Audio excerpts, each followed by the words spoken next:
Hi everyone, मेरा नाम राजदा है और मैं ओमिया फर्टिलिटी में एज अ काउंसलर हूँ।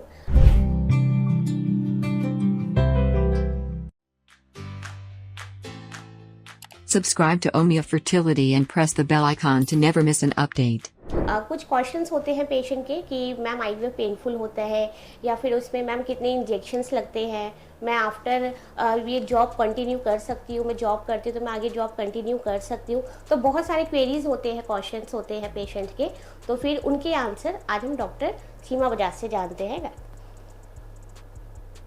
नमस्ते, मैं डॉक्टर सीमा बजाज। राजदा, बताइए क्या क्या सवाल आपसे बहुत सारे पेशेंट पूछे जाते हैं? मैम बहुत सी क्वेरीज होते हैं। सबसे पहले मैं यही बोलूँगी कि मैम आईवीएफ सेंटर जो आईवीएफ ट्रीटमेंट होता है ये क्या पेनफुल होता है? आईवीएफ ट्रीटमेंट बिल्कुल भी पेनफुल नहीं होता। पेशेंट्स को हमेशा ये लगता है कि हम आईवीएफ कराएंगे इसमें बहुत दर्द होगा। इसमें जो इंजेक्शंस लगते हैं वो आपको रोज़ एक इंजेक्शन लगता है, जो कि एक बहुत पतली सुई से लगता है। जैसे कि आप मान लीजिए जो डायबिटीज़ वाले होते हैं वो लगाते हैं। सबक्यूटेनियस इंजेक्शंस होते हैं जो कि पेनफुल नहीं होते और ये 10 से 12 दिन होते हैं।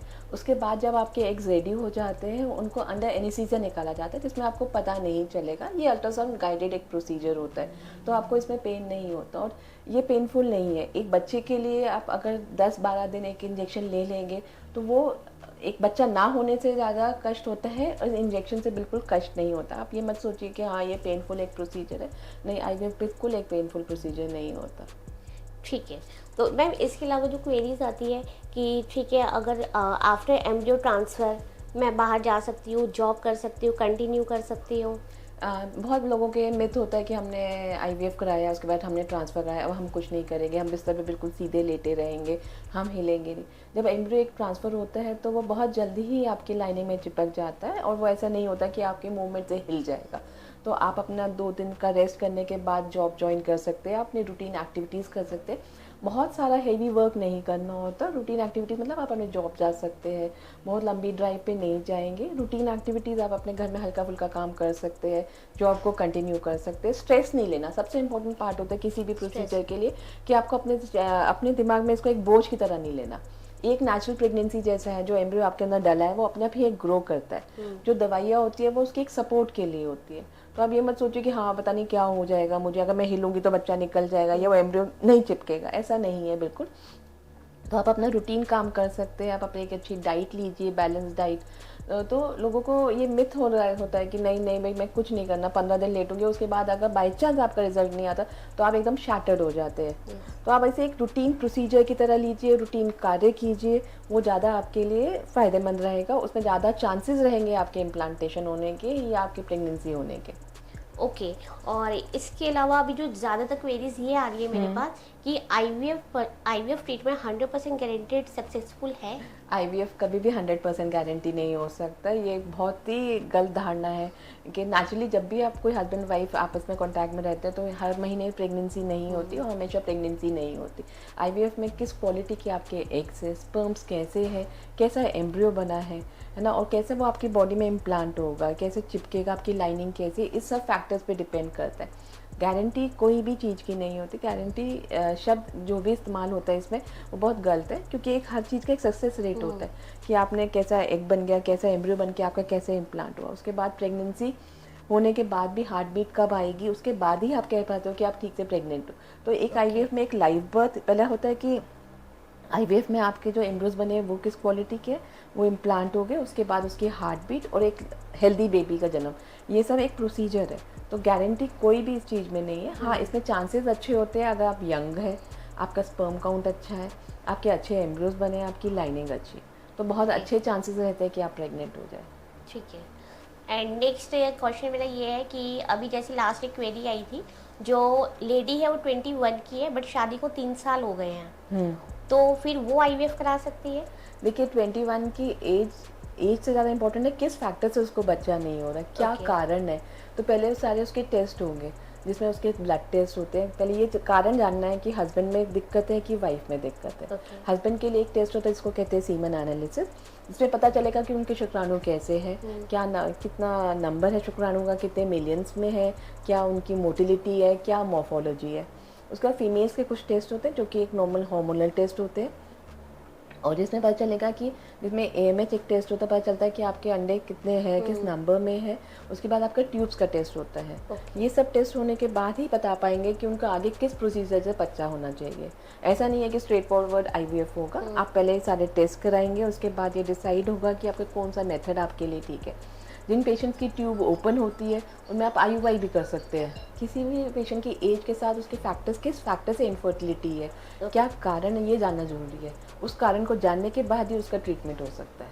बिना कारण जाने आप स्ट्रेट फॉरवर्ड IVF नहीं होता है ना। पहले डिसाइड होना है कि क्या कारण है, उसके बाद हम आगे का ट्रीटमेंट प्लान करेंगे कि उसको नेचुरली ट्राई करना है, कि उसको कुछ दवाइयाँ दे के अंडे बनाने हैं, कि उसका IUI होना है या IVF होना है। ओके। और IVF ट्रीटमेंट की कोई मिनिमम और मैक्सिमम एज है? गवर्नमेंट का नए रूल्स एंड रेगुलेशंस आए हैं जिसको हम कहते हैं ART रूल्स। उसके हिसाब से अगर वुमेन 50 की एज में होनी चाहिए और हस्बैंड की एज 55 होनी चाहिए। उससे बिलो तो आप IVF करा सकते हैं, उससे ऊपर के लिए एज लिमिट नहीं है, उसके ऊपर आप IVF नहीं करा सकते। कुछ पेशेंट की क्वेरीज ऐसे होती है कि मेरे 3-4 मल्टीपल्स मिस कैरेज है और मैंने एक IVF कराया वो भी फेल है, तो फिर उसमें मैं दोबारा कैसे कंसीव कर सकती हूँ? देखिए, जब उसके मल्टीपल मिस कैरेजेस होते हैं तो कौन सी स्टेज पे मिस कैरेजेस हुए, कितने वीक्स ऑफ प्रेगनेंसी पे वो मिस कैरेज हुए। उसके बाद एक जेनेटिक काउंसलिंग होती है कि ये जानने के लिए कि किस हस्बैंड या वाइफ में कोई डिफेक्ट तो नहीं है, कोई क्रोमोसोमल अबनॉर्मलिटीज़ तो नहीं है। वो टेस्ट होने के बाद अगर आप IVF करते हैं तो PGD की जाती है, जिसमें आपके एम्ब्रियोज की बायोप्सी की जाती है। ये पता चलता है उनमें कि कौन सा एम्ब्रियो हेल्दी है, कौन सा एम्ब्रियो अनहेल्दी है। जो एम्ब्रियो हेल्दी होता है उसको ट्रांसफ़र करेंगे तो मिस कैरेज के चांसेस नहीं होते। ओके, ठीक है। इसके अलावा जो पेशेंट्स जो हमारे पास क्वेरी करने के लिए आते हैं कि बोलते कि मतलब इतना टाइम हो गया तो उस पर हम नेचुरल टेस्ट कराते हैं, कि बेसिक हम टेस्ट कराते हैं, लेकिन उसके बाद भी कहते कि अगर मेरा फर्स्ट IVF फेल हो गया, चलो मैंने आपसे करा भी लिया, फर्स्ट IVF फेल होने के बाद आप क्या करोगे? फिर दोबारा मेरा उतना ही कॉस्ट लगेगा?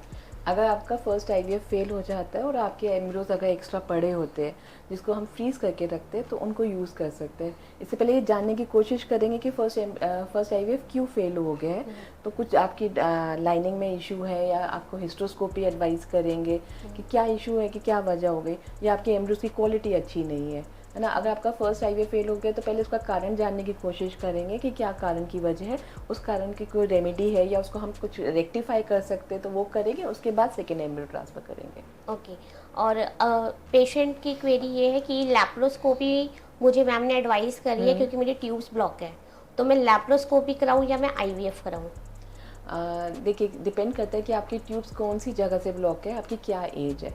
लैप्रोस्कोपी कराने का फ़ायदा तब होगा कि अगर आपकी ट्यूब्स आपकी एज यंग है, आपके पास बहुत सारे एग्स हैं और आपके ट्यूब का जो ब्लॉकेज है वो लैप्रोस्कोपी की द्वारा खुल सकता है, तो आप लैप्रोस्कोपी करा सकते हैं। अगर ट्यूब का ब्लॉकेज ऐसा है कि जो ओपन नहीं हो सकता, क्योंकि कई बार क्या होता है कि जब आप ओपन भी करा लेते हैं तो एक्टोपिक के चांसेस ज़्यादा रहते हैं, है ना। तो ये एक फैक्टर पर डिपेंड नहीं करता, आपकी एज, आपकी एग नंबर, किस जगह आपकी ट्यूब बंद है, उस बेसिस पे डिसाइड किया जाता है कि आपके लिए कौन सा ट्रीटमेंट बेहतर रहेगा। कुछ पेशेंट ऐसी क्वेरीज करते हैं कुछ कि इसमें क्या होता है कि सब कुछ नॉर्मल है लेकिन हस्बैंड के स्पर्म नहीं है एंड लेडीज के एग्स नहीं है, तो उनको डोनर नहीं लेना, उनको खुद का ही चाहिए, तो उस केस में क्या कर सकते हैं? ऐसे बहुत सारे पेशेंट्स हो गए जिनका रिजर्व कम हो जाता है। आजकल इसके बहुत सारे रीजंस भी हो सकते हैं, मे बी पॉल्यूशन, एनवायरमेंटल।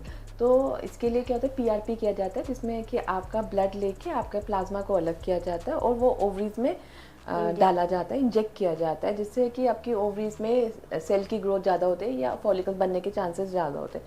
तो 1-2 साइकिल्स आप PRP करा सकते हैं। उसके बाद आप स्टिमुलेशन ले सकते हैं IVF के लिए, जिसमें कि जो भी एग नंबर निकलेगा उनको हम एम्ब्रियो बना के फ्रीज कर सकते हैं। अगर आपके एग नंबर कम है तो आप पूलिंग साइकिल भी कर सकते हैं, मतलब एक साइकिल आपने स्टिमुलेशन लिया, जितने भी आपके एग्स निकले उनके एम्ब्रियोज बनाए, सेकेंड साइकिल फिर आपने स्टिमुलेशन लिया और जो एग्स निकाले उनके एम्ब्रियोज बना के रख लिए। इस तरह आपके एग्स जो नंबर ऑफ एम्ब्रियोज है ज़्यादा हो जाते हैं, फिर आप इनको ट्रांसफर करवा सकते हैं अपने अंदर। ओके। तो आपके पास 2 चॉइस होती है, तो पहले PRP करा सकते हैं, उसके बाद आप पूलिंग साइकिल कर सकते हैं। ठीक है, फिर उसके बाद ट्रांसफर करें। उसके बाद आप ट्रांसफर करते हैं। इस तरह आपका अपना जेनेटिक चाइल्ड हो सकता है अगर आप डोनर नहीं कराना चाहते हैं। ठीक है। इसके अलावा फिर ये तो IVF की रही बात, हम IUI कब करते हैं? IUI कई पेशेंट बोलते हैं कि नहीं मैम आईवीएफ तो बिल्कुल लास्ट है, मैं आईयूआई कराना चाहती हूँ। देखिए लास्ट और फर्स्ट कुछ भी नहीं होता, मैं ऐसा नहीं मानती कि ये ट्रीटमेंट फर्स्ट है, ये ट्रीटमेंट लास्ट है। हर पेशेंट के लिए अलग ट्रीटमेंट होता है। आईवीएफ उन पेशेंट्स के लिए फ़ायदेमंद रहता है जैसे कि जो फीमेल्स यंग एज है, जिनका ओवेरियन रिजर्व अच्छा है, और जब सबसे इंपॉर्टेंट पार्ट है उनकी ट्यूब्स ओपन है। अगर आपकी ट्यूब्स ओपन है और आपके हस्बैंड का काउंट भी ठीक है तो आप आईयूआई करा सकते हैं। Okay. अगर आपकी ट्यूब्स ही बंद है, क्योंकि बच्चा जो होता है वो ट्यूब में ही बनता है, अगर ट्यूब्स ही नहीं ओपन होंगी तो आईयूआई का कोई फ़ायदा नहीं है। तो हर पेशेंट के ऊपर ऐसा फर्स्ट एंड लास्ट कोई ट्रीटमेंट नहीं होता कि ये फर्स्ट है। एक सीढ़ी पे आपको चढ़ना होता है, लेकिन उस सीढ़ी कौन सी सीढ़ी पे चढ़ना है ये आपका डॉक्टर डिसाइड करता है राइट। कि आपको कौन सा ट्रीटमेंट आपके लिए बेहतर होगा, कौन सा ट्रीटमेंट आपके लिए नहीं अच्छा होगा। ओके। और जैसे हस्बैंड काफ़ी अल्कोहलिक है, स्मोकिंग करते हैं, तो उससे स्पर्म काउंट में कुछ प्रॉब्लम्स होती है? हाँ जी, आप अगर अल्कोहल या स्मोकिंग करते हैं आपके किसी की भी हस्बैंड, तो उससे आपका स्पर्म की जो मोटिलिटी है, मोर्फोलॉजी है, उसका जो डीएनए फ्रेगमेंटेशन है, वो सब इफेक्ट करता है। तो इससे कंसीव करने में प्रॉब्लम आती है। तो सबसे इंपॉर्टेंट है कि आपको अपना अल्कोहल और स्मोकिंग को क्विट करना होगा। एक हेल्दी डाइट या बैलेंस डाइट लेनी होगी जिसमें lot of fresh fruit vegetables होते हैं, ग्रीन वेजिटेबल्स होते हैं, नट्स होते हैं, ये सब अपनी डाइट में इंक्लूड करना होगा, और एक्सरसाइज करनी होगी।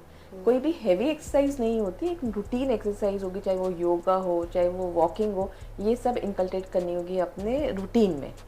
अच्छा। और जैसे लेडीज़ काफ़ी हेल्दी होती है बट उनको थायराइड है, थायराइड की वजह से, थायराइड है उसकी वजह से उनकी मेडिसिन चल रही है, पीसीओडी प्रॉब्लम है, पीसीओएस है, तो उसमें कुछ इफेक्ट पड़ता है उनके एएमएच पे?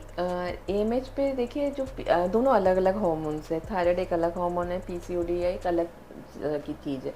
तो अगर थायराइड आपका कंट्रोल्ड है ना, और आप थायराइड की मेडिसिन ले रहे हैं तो इतना इफेक्ट नहीं पड़ेगा। अगर हर चीज़ कंट्रोल होनी चाहिए आपकी बॉडी की। अगर थायराइड डिरेंज्ड है तो आपको वैसे भी प्रेगनेंसी होने में दिक्कत होगी, आपको कंसीव होने में दिक्कत होगी, आपको बेबी कैरी करने में दिक्कत होगी। तो you have to control your hormones.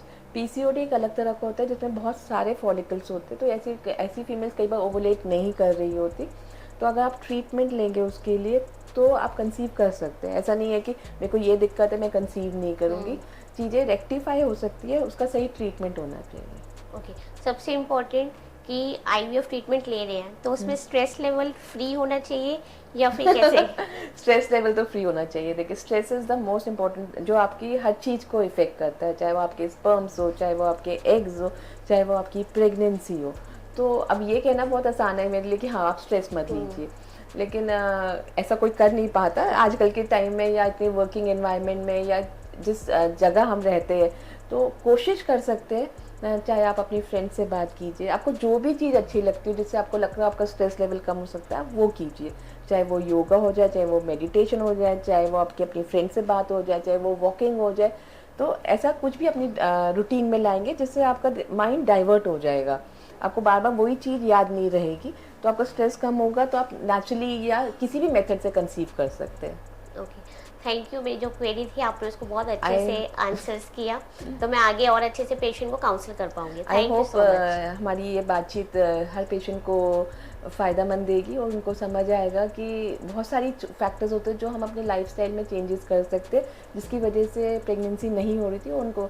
और सबसे इम्पॉर्टेंट बात होता है कि आप सही सलाह लीजिए, सही जगह दिखाइए, तो आपके अपने डॉक्टर आपको गाइड कर पाएंगे कि क्या चीज़ आपके लिए बेहतर रहेगी। और आपको कुछ भी सलाह करनी हो या कुछ भी पूछना हो तो आप हमें कॉन्टैक्ट कर सकते हैं at Omia fertility, Safdarjung enclave, New Delhi. Thank you so much.